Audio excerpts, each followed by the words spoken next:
Hello, welcome to Medication Station with Mello, your hub for essential drug and health information. Our aim here is to empower you with knowledge for educational purposes only. Always consult a trusted licensed medical professional for individualized advice. In today's video, we are going to talk about vitamin D and why it is so important. Let's get started, shall we? Vitamin D is one of the fat-soluble vitamins. It is essential in maintaining healthy bones, teeth, and proper immune system functions. Vitamin D is considered a prohormone, which means it has to undergo transformation in the body in order to become biologically active. There are two forms of vitamin D. Vitamin D2, ergocalciferol, and vitamin D3, cholecalciferol. Vitamin D2, ergocalciferol, is primarily found in fungal and plant sources. It is often used in fortified foods like cereal, plant-based milk, and orange juice. Vitamin D3, cholecalciferol, on the other hand, is synthesized in the skin when exposed to sunlight. It is sometimes found in animal-based foods and is also added to calcium supplements. Both forms of vitamin D have been used effectively to prevent and treat vitamin D deficiency, which, if left untreated, can lead to osteoporosis or rickets disease. D3, cholecalciferol, on the other hand, is often preferred because it is believed to be better absorbed, better metabolized, more bioavailable, and has a longer half-life. Now let's talk about some of the symptoms associated with vitamin D deficiency. Vitamin D is crucial in the absorption of calcium and bone health. Deficiency can lead to bone pain, muscle weakness, and joint pain.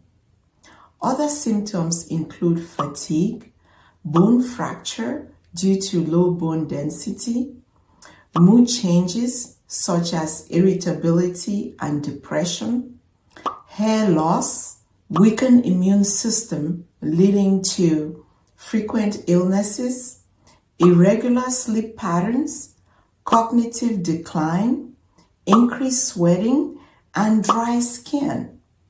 It is important to note that these symptoms are not unique to vitamin D deficiency. It could be as a result of other medical conditions.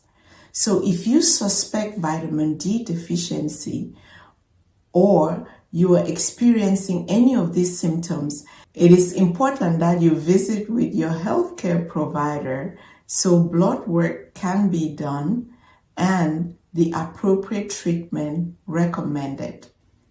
Let's move on to some of the common causes of vitamin D deficiency. First is inadequate exposure to sunlight. Vitamin D, otherwise known as the sunshine vitamin, requires sunlight for synthesis. Not getting enough exposure to sunlight can cause vitamin D deficiency. Second is dietary factors.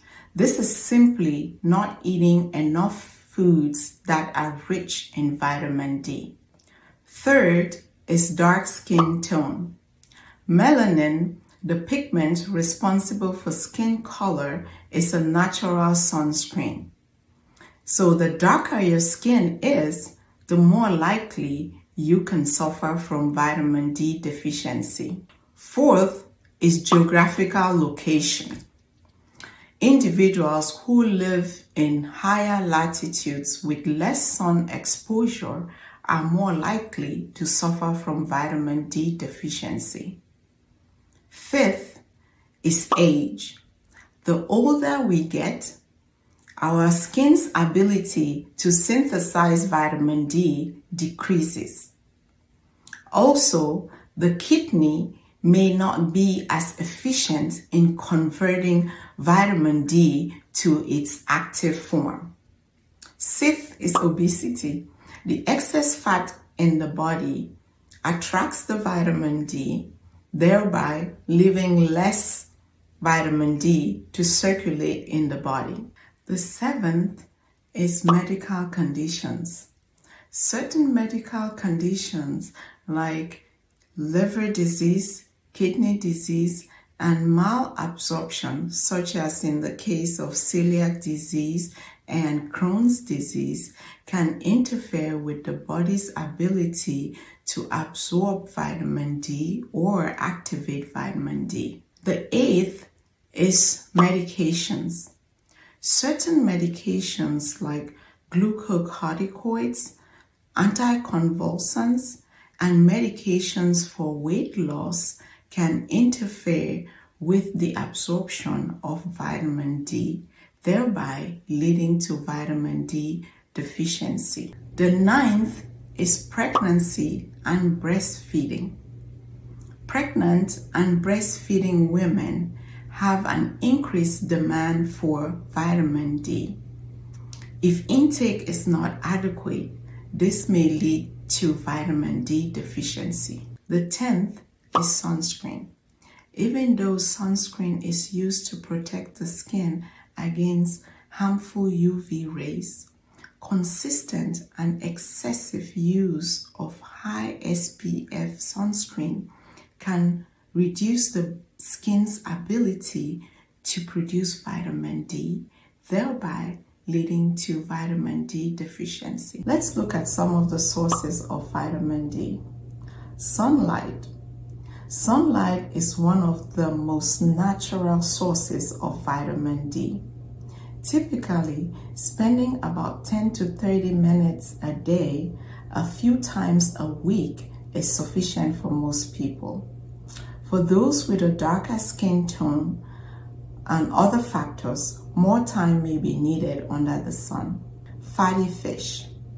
Fatty fish like salmon, trout, mackerel, and sardines are a good natural source of vitamin D.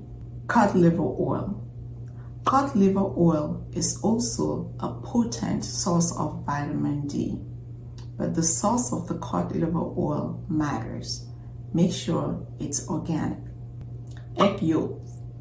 Egg yolk can provide small amounts of vitamin D, but the amount of vitamin D provided depends on the diet of the hen. Mushrooms. Shiitake mushrooms can produce vitamin D when exposed to sunlight. This is especially useful for vegetarians. Liver and organ meat are also a source of vitamin D, but this is a very unpopular source amongst a lot of people. Cheese. Cheddar cheese and Swiss cheese provide small amounts of vitamin D as well. As mentioned earlier, fortified foods like cereal, milk, and orange juice also provide a good amount of vitamin D. Vitamin D2, which is the ergocalciferol, is available as a prescription and over the counter. Meanwhile, vitamin D3, cholecalciferol, is available only over the counter. The amount of vitamin D needed varies based on a lot of factors. If your vitamin D level is extremely low, your doctor may put you on a high dose vitamin D to be taken maybe once or twice a week for 6 to 8 weeks, and then maintain you on an over-the-counter dose. So it is important to consult with your healthcare provider if you have any vitamin D concerns. Excessive intake of vitamin D can cause nausea, vomiting, constipation, confusion, fatigue, headaches, poor appetite, and in extreme cases, kidney stones. You should not take vitamin D without talking to your healthcare provider, especially if you're allergic to vitamin D. You suffer from hypercalcemia, which is excessive calcium in your body, or you suffer from malabsorption due to Crohn's disease, celiac disease, and ulcerative colitis. We have come to the end of our topic for today. Thank you so much for watching. If you did not know all this, now you know. Please subscribe, share, and comment below as to what topics you would want us to talk about in the future. So long, Mellow.